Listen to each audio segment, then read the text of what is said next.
bagi kita semua. Perkenalkan, saya Herlina Sirait dengan NIM 22450-101. Dalam kesempatan kali ini pada mata kuliah Hukum Perbankan dan Jaminan dengan Ibu dosen Dr. Diana Ria Winati Napitupulu. Di sini saya akan mengajak teman-teman untuk membahas tentang pegadaian. Apa sih pegadaian itu? Sejarah, tugas, fungsi, dan sampai kegiatan usaha pegadaian.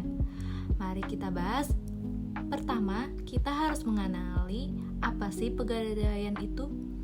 Pegadaian adalah sebuah BUMN di Indonesia yang berbentuk PT, yang mana usaha intinya adalah bidang jasa penyaluran kredit kepada masyarakat atas dasar hukum gadai. Pegadaian merupakan suatu bentuk lembaga pembiayaan yang diperuntukkan kepada masyarakat luas yang berpenghasilan rendah yang membutuhkan dana dalam waktu segera. Gadai menurut Kitab Undang-Undang Hukum Perdata Pasal 1150 adalah hak yang diperoleh seorang yang mempunyai piutang atas suatu barang bergerak. Barang bergerak tersebut diserahkan kepada orang yang berpiutang oleh seseorang yang mempunyai utang atau oleh orang lain atas nama orang yang mempunyai utang. Seseorang yang berutang tersebut memberikan kekuasaan kepada orang berpiutang untuk menggunakan barang bergerak yang telah diserahkan untuk melunasi utang apabila pihak yang berutang tidak dapat memenuhi kewajibannya pada saat jatuh tempo.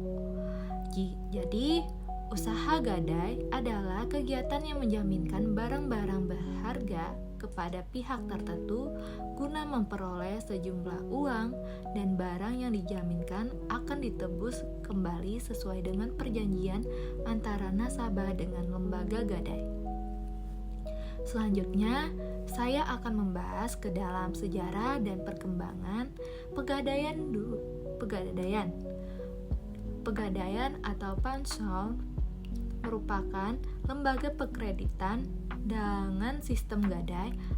Lembaga semacam ini pada awalnya berkembang di Italia yang kemudian dipraktikkan di wilayah-wilayah Eropa lainnya, misalnya Inggris dan Belanda.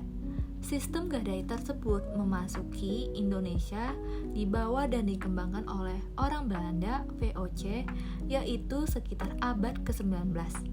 Bentuk usaha pegadaian di Indonesia berawal dari Bank Van Lening pada masa VOC yang mempunyai tugas memberikan pinjaman uang kepada masyarakat dengan jaminan gadai.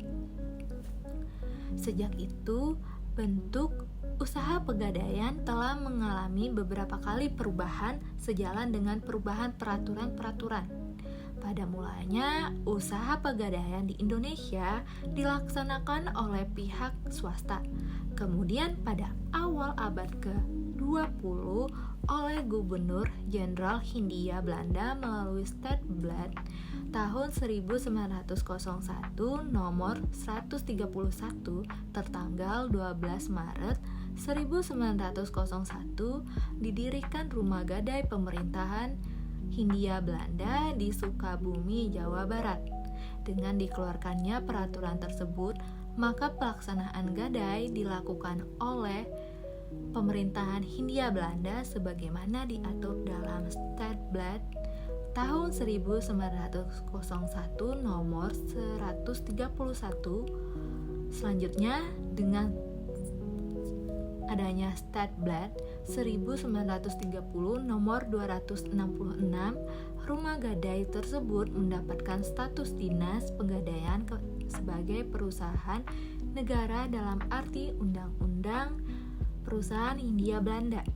Pada masa selanjutnya, pegadaian milik pemerintahan tetap diberi fasilitas monopoli atas kegiatan pegadaian di Indonesia. Dinas Pegadaian mengalami beberapa kali perubahan bentuk badan hukum, sehingga akhirnya pada tahun 1990 menjadi perusahaan umum. Pada tahun 1960, Dinas Pegadaian berubah menjadi perusahaan negara. Pegadaian pada tahun 1969 perusahaan negara pegadaian diubah menjadi perusahaan jawatan atau pegadaian, dan pada tahun 1990 perusahaan jawatan pegadaian diubah menjadi perusahaan umum atau perum. Pegadaian melalui peraturan pemerintahan PP nomor 10 tahun 1990 tanggal 10 April 1990, kantor pusat Perum Pegadaian berkedudukan di Jakarta dan dibantu oleh kantor daerah, kantor perwakilan daerah, dan kantor cabang. Itulah sejarah dan perkembangan pegadaian, dan berikutnya saya akan membahas tentang tugas, tujuan, dan fungsi pegadaian. Tapi bentar dulu, ada yang tahu nggak apa saja tugas, tujuan, dan fungsi dari pegadaian sih? Kalau gitu, mari kita bahas. Jadi, sebagai lembaga keuangan non-bank milik pemerintahan yang berhak memberikan pinjaman kredit kepada masyarakat atas dasar hukum gadai yang bertujuan agar masyarakat tidak dirugikan oleh lembaga keuangan non-formal yang cenderung memanfaatkan kebutuhan dana mendesak dari masyarakat. Maka pada dasarnya, lembaga pegadaian atau perum pegadaian tersebut mempunyai tugas, tujuan, serta fungsi-fungsi pokok sebagai berikut. Yang pertama, kita membahas tentang tugas pokok.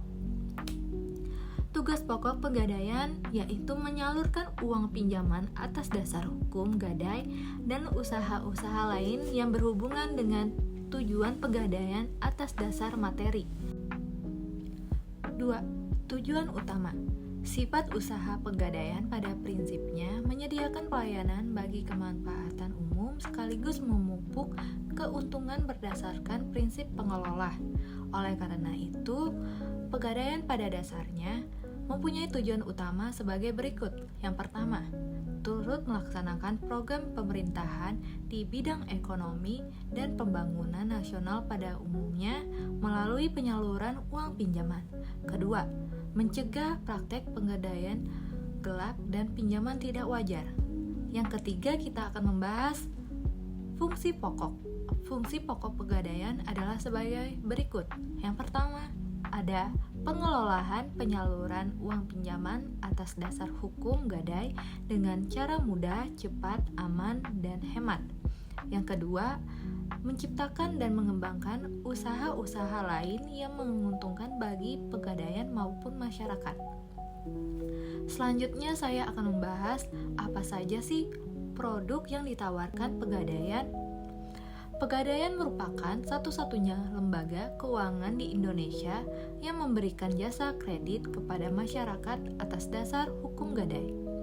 Produk atau layanan yang ditawarkan pegadaian kepada masyarakat terbagi atas 3, yaitu ada layanan pembiayaan, layanan emas, dan layanan aneka jasa. Berikut adalah produk atau layanan pegadaian secara terperinci. Yang pertama ada layanan produk pembiayaan.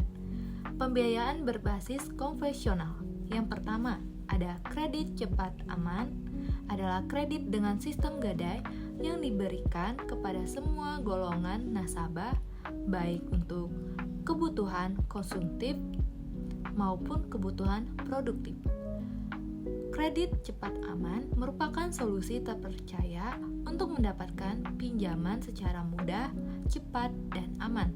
Untuk mendapatkan kredit, nasabah hanya perlu membawa anggunan berupa perhiasan emas, emas batangan, mobil, sepeda motor, laptop, handphone, dan barang elektronik lainnya.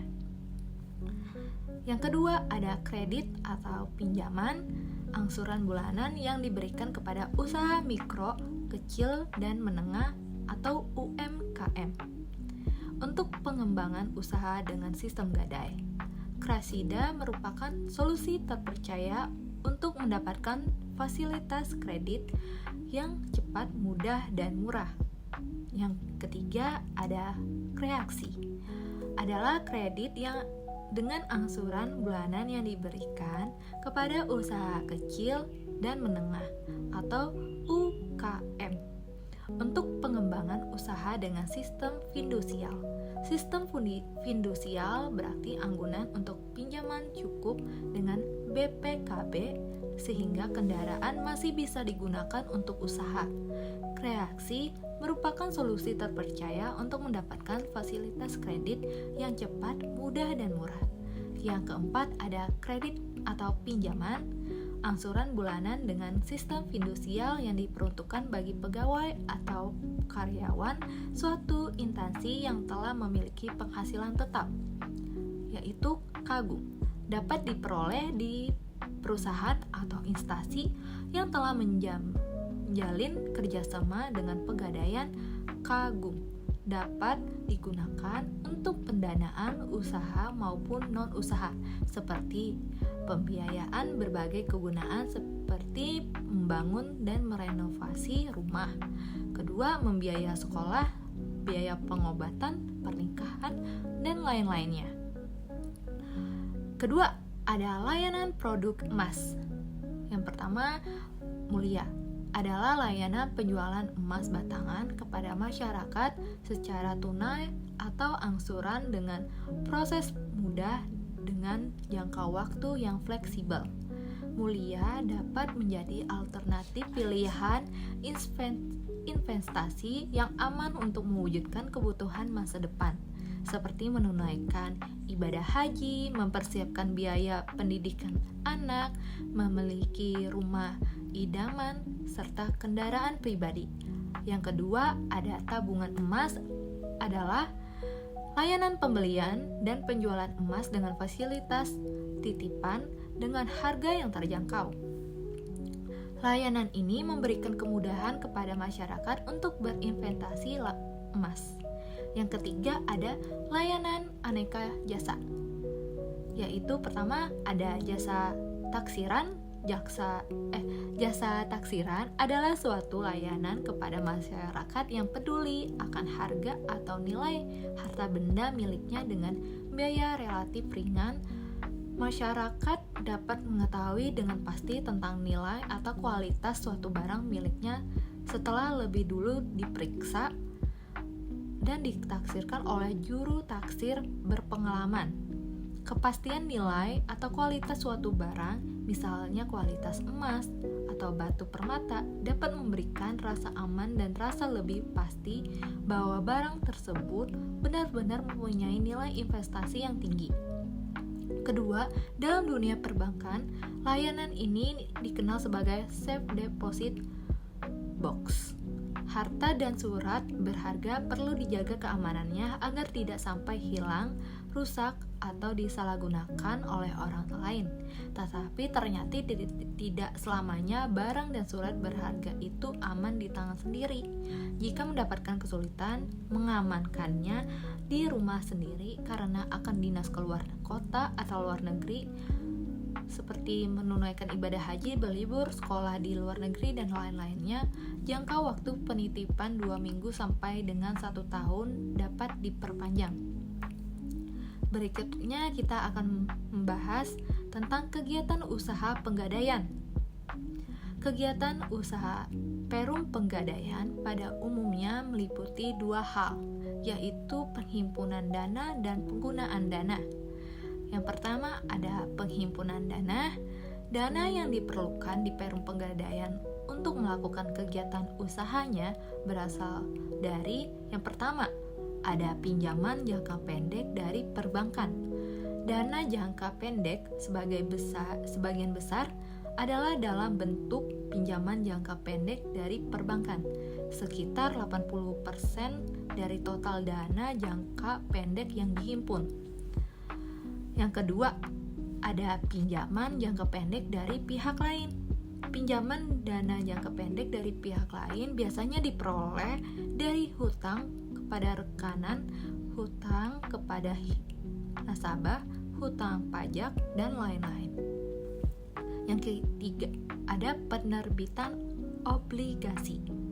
Untuk memperoleh atau menghimpun dana perum penggadaian, pernah menerbitkan obligasi sebanyak 2 kali, yaitu tahun 1963 dan pada tahun 1994, yang jangka waktunya masing-masing 5 tahun.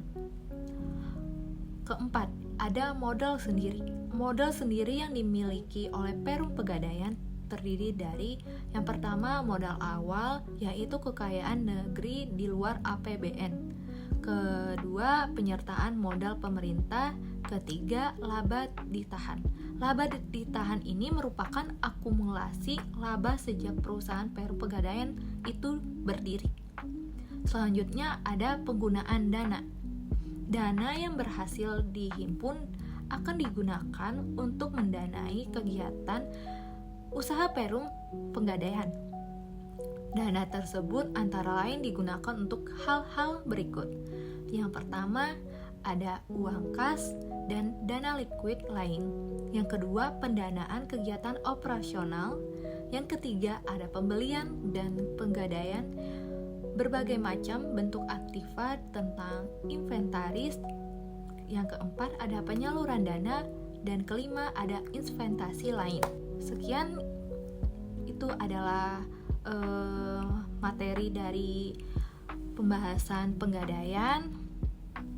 Saya ucapkan terima kasih atas waktu yang telah disediakan untuk menonton. Terima kasih.